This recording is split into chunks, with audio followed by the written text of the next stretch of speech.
You know, the reason this channel exists is because I got a treadmill desk, and if you can, maybe you should too. Maybe.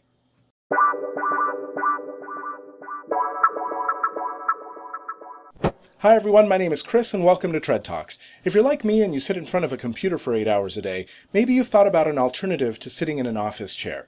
But it can be a little bit confusing because some people, you see them sitting on balls, and then you read studies that show that those balls don't do anything, that you gotta be standing up instead. But then another study comes out that says that standing doesn't make sense either and that you gotta be moving in order for it to be effective. And so maybe that's what led you here because you're considering a treadmill desk. And if that's the case, then great, because we're going to be talking about whether a treadmill desk makes sense for you.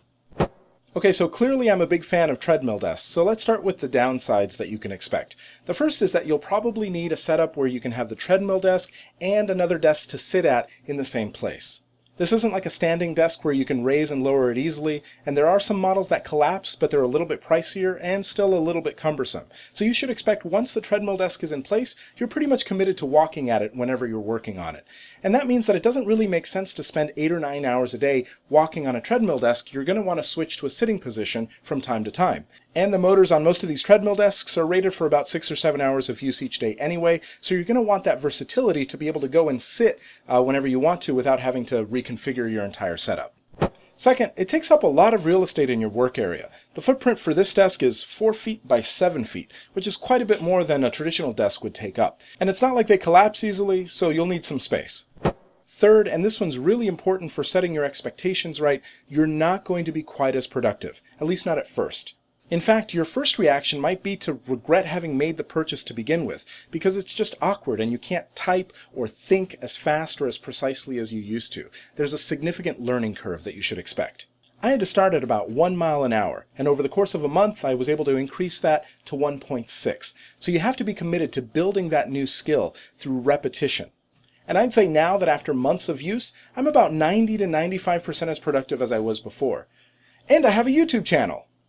Number 4, if you don't like attention, be prepared to get some. The fact is that treadmill desks are still a pretty novel concept, and people are generally interested and they want to know more about it. So whether you like it or not, you're going to become a treadmill desk ambassador without the benefit of diplomatic immunity. And lastly, you're going to have to figure out the clothing situation. Walking isn't a very strenuous activity, but doing it in dress attire or in dress shoes just makes the whole thing uncomfortable. So you might need to bring an extra change of clothes or another pair of shoes, depending on your work situation. But hey, if all that sounds, surmountable to you, then maybe a treadmill desk is the right option for many of the reasons that you're probably thinking of. It's more efficient to walk while you're working. It's healthier for you than sitting or standing. I used to get these shooting pains in my leg from sitting all day, and those are now gone. And if you're like I was a few months ago and you're close to 300 pounds, you're probably going to lose some weight. So if you're still interested, despite all the downsides that I mentioned, here are the things to consider. The first is your budget. You can save a little bit of money by building the desk yourself and then just buying the treadmill separately. Or you can spend a little bit more and get the desk included along with it as part of a set. Or you can go crazy and get one of those that collapse fully and raise and lower electronically. That was a little bit more than I was able to afford. Second, do you care about connecting it to some sort of app that tracks your progress? If so, make sure that the one you're getting has those features. Not all of them do. And then finally, in terms of brand, I went with Lifespan. They seem to be a very established player in the market, and the Consumer Reports review that I read compared them favorably over the less expensive Exerputic model. But really, the models are changing so frequently that it's probably best to go by reviews that you see on Amazon for any of the brands that you might be considering.